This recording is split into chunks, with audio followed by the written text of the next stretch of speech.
É o assunto que dá o mote à primeira pergunta do debate de hoje, com João Galamba e António Leitão Amaro. Boa noite aos dois, bem-vindos. João, já ficou claro que esta reforma da floresta não é propriamente a que o Governo queria, é aquela que é possível.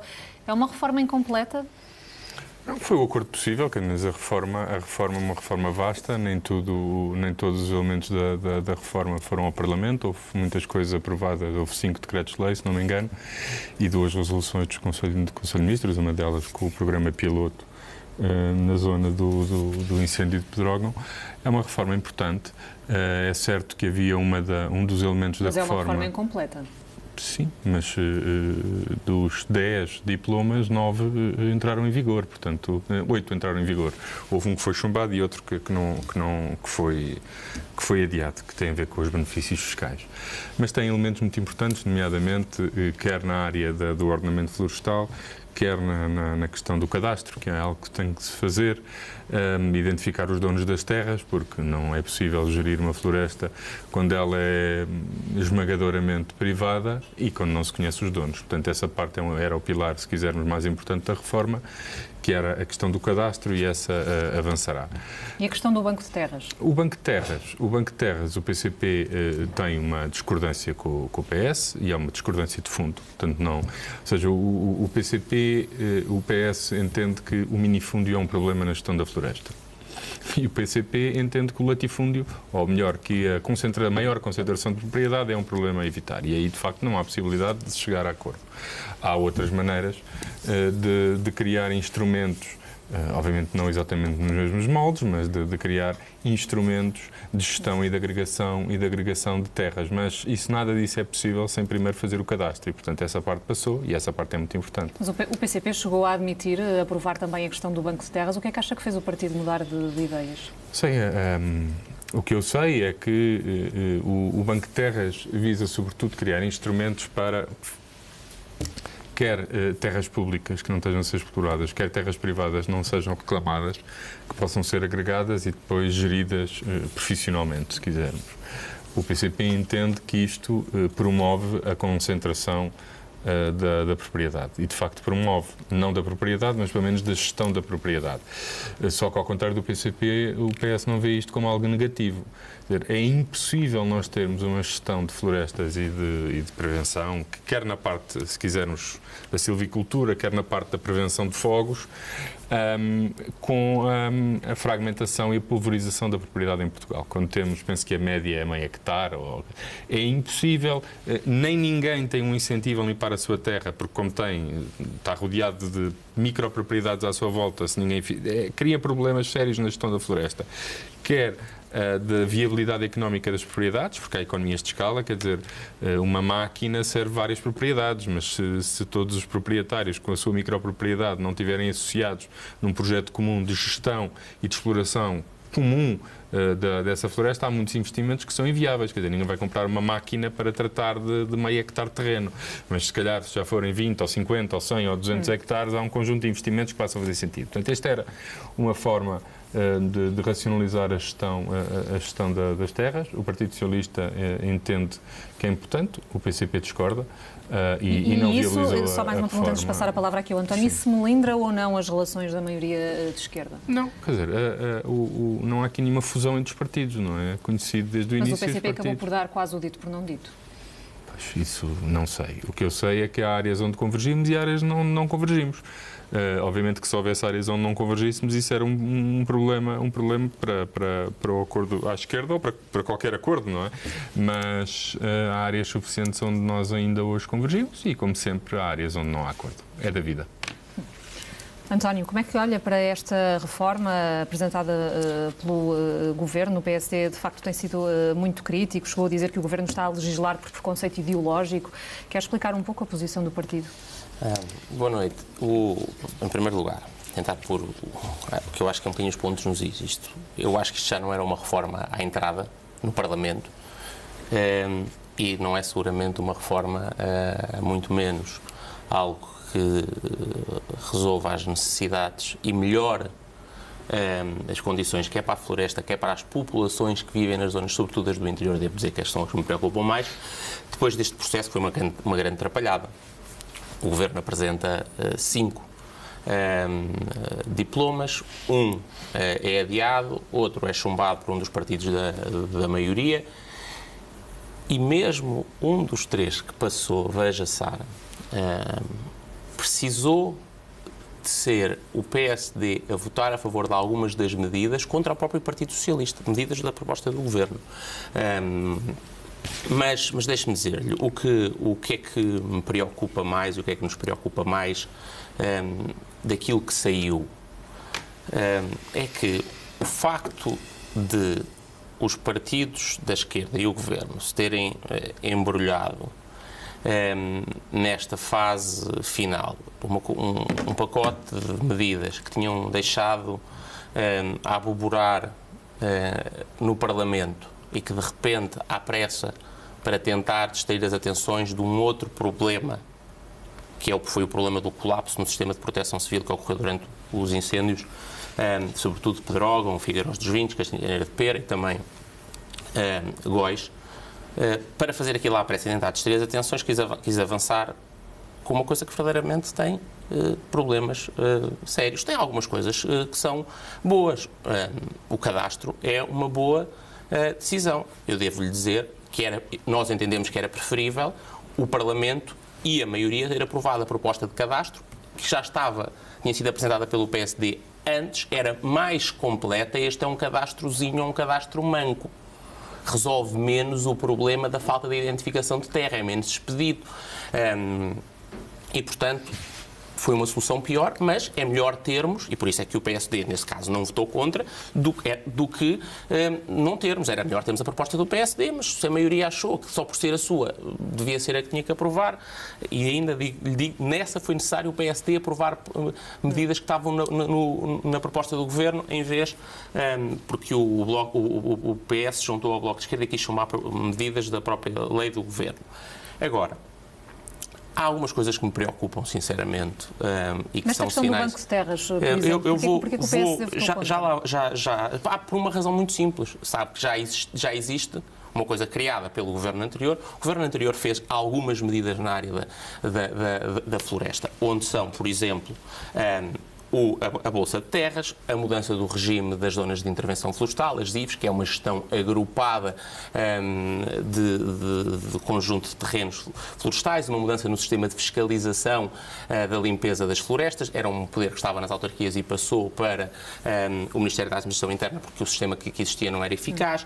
Não queria esta proposta o sistema em concreto, de regularização. Não, porque, veja, este regime diz assim: terrenos são passados para a Bolsa, mas depois não regula o que é que acontece aos terrenos. Ou seja, eles ficam parados. É um bocadinho como este conjunto de pacote de leis ficaram na Assembleia da República durante estes meses todos. Isso não faz sentido. O regime que o PSD e o CDS criaram no governo da Bolsa de Terras regulava, uma vez um terreno entrado na Bolsa, regulava a sua passagem e o seu destino para poder ser utilizado. Outra discordância tem a ver com a mudança de prioridades de afetação. Nós entendíamos que era para utilizações florestais, designadamente, e o Governo... Agora, há uma outra coisa que me preocupa, deixe-me dizer, que eu acho que é talvez a mais importante. Para alguém como eu, que é do interior do país, que é o regime da arborização, onde está também aquela questão de impedir o aumento da área de eucalipto, tem uma outra regra, que é dizer que plantações de eucalipto só podem ser feitas deslocando a área do interior para o litoral. Ora, há áreas no interior do país onde a única plantação florestal viável, dadas as condições de terreno, é o eucalipto. Mas há outras que é o único que assegura um rendimento adequado às populações. Ou seja, o que esta medida faz é, de uma forma cega, fazer com que nós em Portugal temos 400 mil proprietários, 95 mil são pequenos proprietários, muitos destes no interior, não possam retirar qualquer benefício económico do aproveitamento da terra. Isto é, o quê? Um incentivo a continuarmos com o abandono. Um caminho deveria ter sido aceitar a proposta que o PSD fez neste processo, que era criar uma obrigação de cotas de diversidade. Porque uma certa área, por exemplo, de eucalipto, era obrigatório implantar uma área de outras espécies. O que eu compreendo das suas palavras, António, é que de facto estas medidas que foram tomadas agora pelo Governo não vão servir para nada. Isso? Vão piorar a situação? Sara, eu acho que nós precisamos no debate público sermos sérios e não sermos tribais ou radicais. Eu disse-lhe que há algumas medidas, como por exemplo o cadastro, que ajudam. Agora, há decisões que foram erradas. Por exemplo, outro diploma, deixa-me só terminar, outro diploma é o diploma sobre o sistema de proteção contra incêndios. O PSD fez uma proposta para que passasse a existir um comando coordenado das intervenções de prevenção e de defesa da floresta. De maneira a que hoje, o que são competências partilhadas entre o Ministério da Agricultura, o Ministério da Administração Interna, GNR e a Autoridade da Proteção Civil pudessem ser coordenadas para que a prevenção chamada estrutural, a operacional e o combate pudessem ser coordenados. E a maioria chumbou também. João, em relação a estas questões que o António aqui levanta, nomeadamente, por exemplo, em relação ao Banco de Terras, que já havia medidas propostas pelo PSD que vão noutro... Não em vigor mesmo, a Bolsa de Terras. Está e mantém-se em vigor, só que sabe o que é a Bolsa de Terras? É um portal onde basicamente quem quiser, um portal em que o Estado serve de intermediário, o Estado não faz mais nada. Isso não foi eliminado, nós achamos que mal não é, mas não serve de grande coisa e nem tem servido de grande coisa.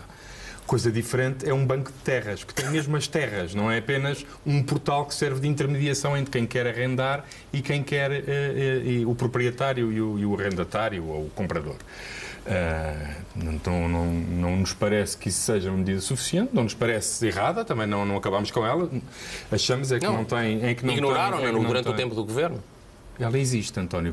João, mas era preciso que os serviços da administração pública... António, aquilo é um portal de intermediação entre privados e, portanto, é muito mais importante um banco de terras. Um banco de terras tem, de facto, recursos de terras disponíveis, recursos de terras disponíveis, que não ficam paradas. Não ficam paradas.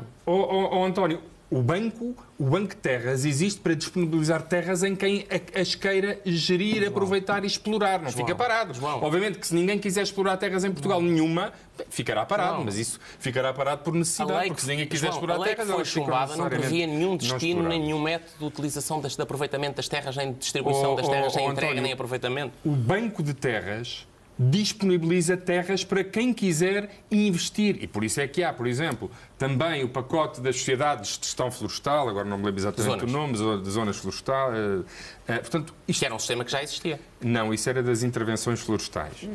Foram criados instrumentos. Esta reforma deve ser vista em pacote, não só para dar incentivos e melhorar a viabilidade económica das terras, mas também para criar instrumentos para disponibilizar essas terras. E a Bolsa de Terras criada pelo anterior Governo, que está em vigor, repito, ninguém acabou com ela, é insuficiente, sobretudo quando temos muitas terras não utilizadas, não reclamadas, ou até públicas não reclamadas, que podiam ser disponibilizadas para quem as quiser explorar. E era isso que o Banco de Terras fazia. Esta questão do Banco de Terras vai voltar a ser equacionada pelo Governo? Bem, parece-me ser um instrumento da maior importância. Nós, terras que hoje não estão a ser utilizadas, quer terras públicas, quer terras não reclamadas, que possam ser disponibilizadas a quem as queira explorar, sem necessariamente interferir com o direito de propriedade, mas apenas com a exploração das terras. Ou seja, imaginemos alguém que não reclama uma terra qualquer, um terreno qualquer na questão do cadastro. Por uma razão qualquer, não interessa agora porquê. Imaginemos que existiria o Banco de Terras ou algo análogo ao Banco de Terras. Essa terra esse terreno ficaria disponível, imaginemos que alguém o explora. Essa pessoa depois podia vir a reclamar a terra e até pode deixar que a terra seja explorada por outro. Portanto, não... Parece-me ser um modo inteligente de separar a questão da propriedade da questão da exploração dos terrenos, e era um instrumento que eu penso que o Governo deverá repensar em que medida é que pode E muito rapidamente, António, terá sempre o voto contra do PSD? Sara, eu acho que ficou bastante evidente da parte do PSD que fez reformas quando estava no Governo, apresentou propostas... Em relação a esta questão em concreto, terá sempre o voto contra? Não, apresentou propostas de lei. Esse não admite poder eventualmente vir a negociar esta medida também? Não estou a perceber a sua posição. Há outra coisa que eu me esqueci de referir que tem a ver com... Se me deixar responder, eu temos mais tempo, João. Acho que consigo, que é esta solução tinha um problema fundamental que era, previa que terras entrassem para uma base de dados que lhe chamava bancos, podia-lhe chamar um portal também, porque é tudo informação materializada, entram, só que não previa como é que eles saíam. E isto era uma coisa, o que estava em cima da mesa era uma coisa que não funcionava, mas coisas dessas que não funcionam é o que nós temos visto. Por exemplo, na proteção... Podia ser arrendado e cedido para exploradores, como é que não previa como é que saía? Por exemplo, na proteção, deixe-me só terminar, por exemplo, na proteção civil, com a famosa lei da rolha hoje, o grande problema daquilo não é só a única coisa que o Governo fez nestas semanas pela proteção civil, foi mandar calar um conjunto de dirigentes. Começaste há bocado a dizer que era preciso ser sério no debate, mantém um mínimo de seriedade, por favor. Deixa-me terminar. Todos os países do mundo coordenam a comunicação dos seus serviços de segurança. Há lei da rolha em todo lado, há censura generalizada no Reino Unido, nos Estados Unidos, há censura generalizada. Eu acho que era bom. Um pouco sérios, António, não é pedir muito, acho que era bom ouvir, em vez de saltar para cima da mesa aos berros. Eu acho que era construtivo. O problema desta decisão são dois. O Governo manda calar os seus dirigentes... Não manda calar ninguém, António. Os dirigentes distritais que... Coisa que nunca tinha sido precisa, porque a discordação tinha sido evidente, mas é uma confirmação de que aquelas pessoas que tinham sido colocadas 2 meses antes da época de incêndios, grande parte deles sem experiência nenhuma no combate. O comandante distrital de Leiria, da zona de Pedrógão, era colocado há 2 meses, era um advogado. Bem, eu agora se puder comentar isto alguma coisa... O último ponto, ó João, é que podiam mudar a política de comunicação, mas o problema é que foi a única coisa que fizeram na proteção civil. A única. Desviou-se da minha pergunta... 10 segundos, João, para rebater esta ideia, porque não posso deixar sem resposta. Qualquer um sistema nacional de proteção civil, como em qualquer sítio do mundo, quando presta contas, tem que ser ele a centralizar a informação. Só que um jornalista quiser entrevistar um bombeiro ou perguntar uma coisa a alguém, o bombeiro não é punido, nem está proibido de o fazer, não há na lei da rolha nenhuma. O que se faz é, os briefings oficiais são 2 vezes por dia, feitos pela entidade que coordena a nível nacional a proteção civil. Aqui, como em qualquer lado. Ou alguém acha que há um atentado terrorista e temos 23 entidades a falar no Reino Unido ou em Inglaterra. Isso não existe. Curiosamente, isto é uma invenção. Só agora isto é uma invenção. Olha, é uma reforma que se calhar faltava. João Galamba, António Leitão Amaro, é uma reforma normal que existe em todo o lado e só quem de facto anda à procura de pequenos casos, porque não deve ser fácil ter metade nas sondagens, a direita toda, do que o partido que está no governo, inventam estas histórias. Falta de argumentos é assim, ó João. E o PS está reduzido a isto. Pequenos casos, porque não tem mais nada e nós compreendemos o Pedro, vamos seguir na edição da noite.